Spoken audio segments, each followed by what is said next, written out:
Bonjour à tous et bienvenue dans cette nouvelle vidéo où on va parler un peu d'un sujet qui est, je trouve, assez intéressant autour des cartes One Piece.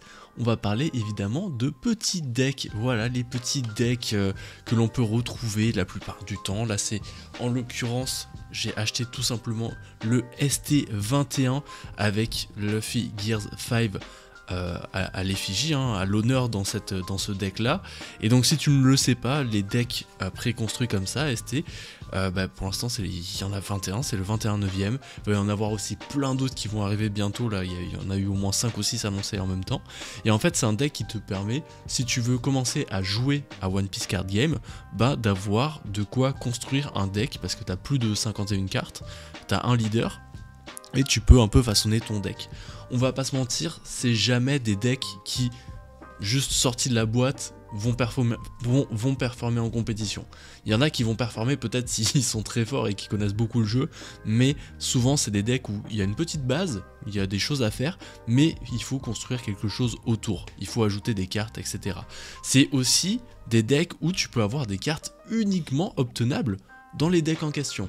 Par exemple, moi en ce moment je suis en train de construire un deck Shanks et il me fallait un petit Edward Newgate, enfin il m'en fallait 2, idéalement 3 mais bon je m'en contentais de 2, et je pouvais les trouver uniquement dans le ST15 ici, qui était vraiment qui était plutôt facile à obtenir parce que c'était un deck qui était un petit peu boudé au niveau de la collection, il n'y a pas vraiment beaucoup de cartes jouables, donc les collectionneurs et les joueurs ne l'ont pas trop acheté.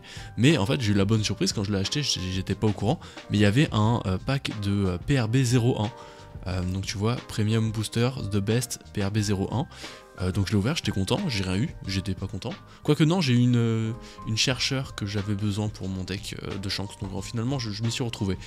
Mais outre le fait que ça soit un starter deck, que ça soit un deck de construction, c'est aussi un objet, c'est devenu un objet de collection. Et ils sont très malins One Piece Card Game, parce que comment ils ont réussi à rendre un deck de construction, comment ils ont réussi à le faire en sorte que les gens le collectionnent. Parce que quand tu peux voir sur Pokémon, il y a des decks, des starter decks, mais c'est des choses qui ne se vendent jamais, c'est toujours les choses qui restent en rayon, et c'est les cartes que t'offre ta grand-mère ou ta tante qui n'y connaît rien à Pokémon, mais qui a juste vu, c'est Pokémon, c'est des cartes, tiens, mais en fait t'es dégoûté parce que c'est juste un deck de construction, et il n'y a même pas de paquet à ouvrir, et t'as pas des cartes très folles dedans. Là où One Piece, ils ont été malins, c'est qu'ils ont fait plusieurs choses. Déjà au niveau du packaging, ils ont fait en sorte que ça soit sérialisé. Là tu peux voir, il y a ST15, ST21, et donc tu as une série, et donc ça te donne un peu envie, comme dans les mangas, de les collectionner. D'ailleurs ils gardent un peu le même aspect avec le One Piece, avec le fait qu'il y ait les chiffres qui soient écrits un peu comme l'édition anglophone. Voilà, c'est à peu près cette même police, le fait qu'il y ait des personnages ici, tu vois, c'est un objet où vraiment il y a beaucoup de gens qui le collectionnent parce que ça s'entrepose bien, ça peut se mettre dans une bibliothèque à côté des mangas, et donc ils ont pensé aussi l'objet dans cet aspect là. Mais il y a aussi d'autres façons de le collectionner, enfin d'autres raisons de collectionner cet objet qui rend cet objet un peu moins facile à obtenir. Parce que normalement un starter deck, comme je t'ai dit, c'est pas un objet rare, c'est pas quelque chose qui est difficile à obtenir, mais il y a plusieurs raisons qui rendent encore l'objet exclusif d'une autre façon. Ça va être vraiment sur les objets que tu peux retrouver à l'intérieur. Bon, déjà ça peut changer selon les decks, mais là tu peux voir que j'ai un paquet de sleeves avec un petit Luffy à l'honneur, qui est une illustration qu'il y aura dans une carte là, qui est vachement intéressante. Tu peux aussi avoir des packs, par exemple comme je t'ai dit dans ST15 de Edward Newgate, il y avait un pack PRB, et là pour la Luffy par exemple, tu as 3 cartes que tu peux avoir totalement exclusives, qui vont être des illustrations un peu différentes, qui vont être des variantes, qui vont être des alternatives de tes cartes là. Et évidemment il y a des alternatives qui cotent un peu plus que d'autres.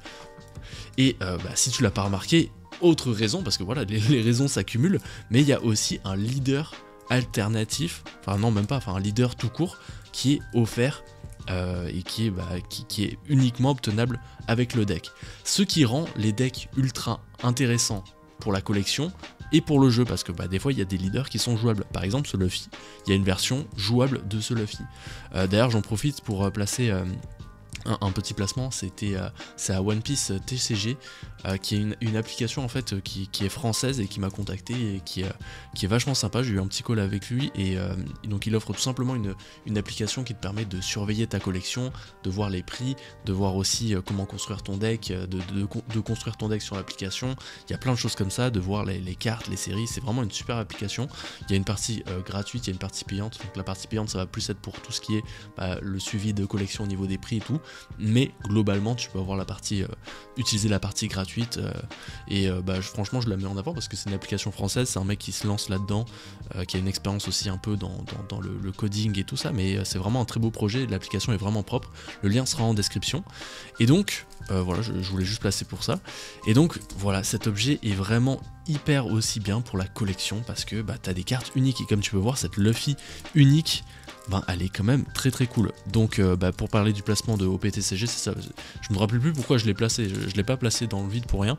Je voulais le placer parce que tu peux voir un peu les decks méta, tu peux façonner tes decks dessus, et j'avais vu qu'il y avait un Luffy qui était jouable, et donc je vous l'afficherai peut-être à l'écran si j'ai pas la flemme, mais donc ce Luffy est jouable, pas en tant que tel avec le deck, mais avec des petits ajouts.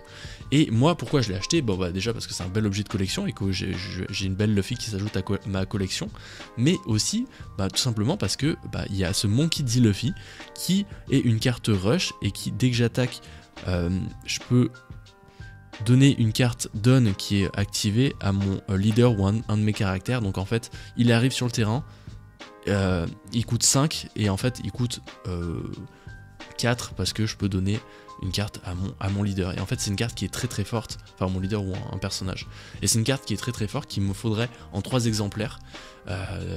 Il y a aussi ce Zoro qui est vraiment jouable dans d'autres decks, et après on est sur des cartes qui sont plus situationnelles, qui me serviront pas à grand chose malheureusement.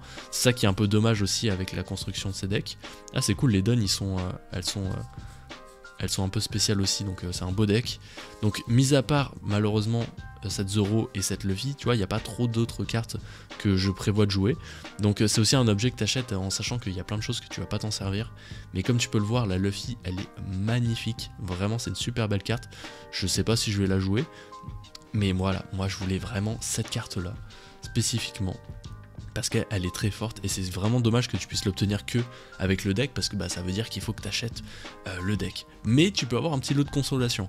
Par exemple, dans ces 3 cartes là, je pourrais avoir un autre Luffy, et il me la faudrait, parce que moi idéalement il me faudrait 3 Monkey D. Luffy comme ça, et je peux avoir la variante où c'est un peu une sorte de full art, où au lieu d'avoir les bords argentés, j'aurai les bords remplis avec l'illustration. Donc j'espère que je vais avoir ça, parce que ça me permettra d'avoir comment ça s'appelle, 3 Luffy, mais aussi d'avoir une super belle carte qui est une carte qui cote pas mal.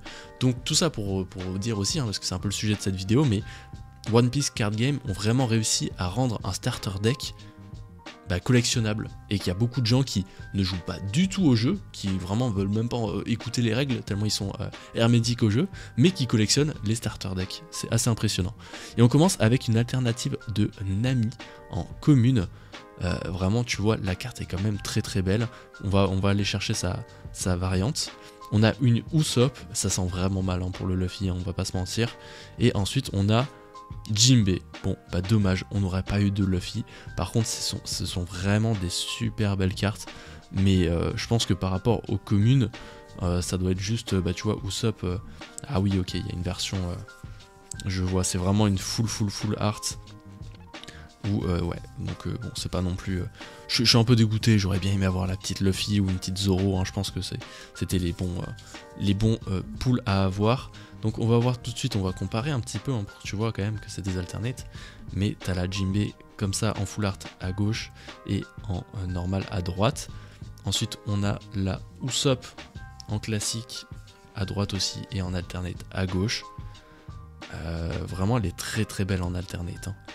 Et donc évidemment, si t'es vraiment un collectionneur hardcore, t'as vraiment envie de collectionner toutes les variantes, et donc tu vas acheter plusieurs decks, et donc ça c'est un autre sujet aussi, mais ça rend les cartes disponibles dans les decks vraiment difficiles à obtenir, parce que il y a vraiment des gens qui vont scalper, qui vont acheter en masse les decks pour avoir des cartes alternatives intéressantes, et donc les gens qui veulent vraiment juste acheter le deck pour 2 cartes littéralement, vont payer l'objet un peu plus cher, vont avoir même du mal à se le procurer, parce que aujourd'hui, pour avoir un deck comme ça, oui, c'est plus cher, hein, c'est genre le prix marché en dollars canadiens, ça serait 50$. Là, tu l'achètes plutôt autour des 70, voilà, donc ça prend un peu de sous, et en plus de ça, il est dur à obtenir, il n'y a pas toutes les boutiques qui le vendent. Donc c'est juste ça un peu qui est dommage, hein, qui rend, oui, l'objet est collectionnable et c'est intéressant, mais faut se dire aussi que pour les gens qui veulent juste acheter des cartes et être un peu compétitifs, forcément faut casser la tirelire. Donc voilà, c'était mon petit déballage de ce petit starter deck. Je pense qu'il y a plein de choses intéressantes à dire autour de ça, c'est pour ça que je voulais vous l'ouvrir en même temps de faire cette vidéo, parce que voilà, c'est collectionnable, t'as des petits trucs en plus, des fois t'as des boosters, et vraiment ils ont été très malins, parce qu'ils ont rendu un objet qui de base normalement fait pas forcément rêver les collectionneurs, mais ils l'ont rendu collectionnable, et comme tu peux le voir, vraiment c'est des super belles cartes, c'est des super beaux decks. Donc voilà, je sais pas ce que t'en penses vous, dites-moi ce que vous pensez de ces starter decks. Est-ce que vous les collectionnez, est-ce que vous jouez avec, est-ce que voilà, dites-moi ce que vous faites avec ces starter decks, tout simplement, hein. N'hésitez pas aussi à vous abonner à la chaîne YouTube, hein. Vous êtes de plus en plus à me regarder, ça me fait énormément plaisir, hein, sur cette petite chaîne bien chill, et ça me fait plaisir qu'il y a des gens qui me suivent dans ces premières vidéos. Aussi, je te mets le lien de l'application en description là pour construire ton deck, pour suivre aussi ta collection. Tu peux suivre du scellé, tout ça. C'est pas du tout un partenariat, hein, je le dis, mais c'est parce que ça me fait plaisir de mettre en avant du bon travail. Et voilà, j'ai eu le mec au téléphone et ça s'est super bien passé, donc ça me fait plaisir de vous partager ça. Le lien sera en description, et on se retrouve la prochaine fois pour une nouvelle vidéo. Allez, c'était un collectionneur ou un viewer pour les plus intimes. Allez, ciao.